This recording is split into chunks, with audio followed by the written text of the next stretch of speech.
বাজে 9:30, দাঁড়িয়ে আছি অটোর অপেক্ষায়।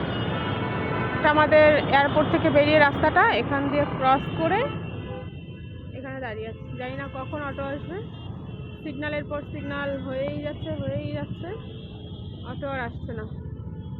না কোনো বাস, না কোনো অটো। কতক্ষণ দাঁড়াতে হবে জানি না, কখন পাবো তাও জানি না। আলটিমেট কখন পৌঁছাবো বাড়ি।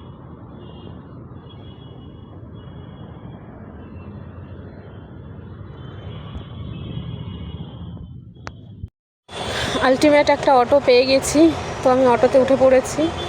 তো কারা কারা রাত্রেবেলায় 9:30, 10টা, 11টায় অফিস থেকে বাড়ি ফেরো, আর কাদের কাদের বাড়িতে বেবি আছে ছোট্ট, যারা মা কখন ফিরবে অপেক্ষা করে থাকে, আমাকে কমেন্টে জানাও। তো আজকের মতো good night, tata, bye bye.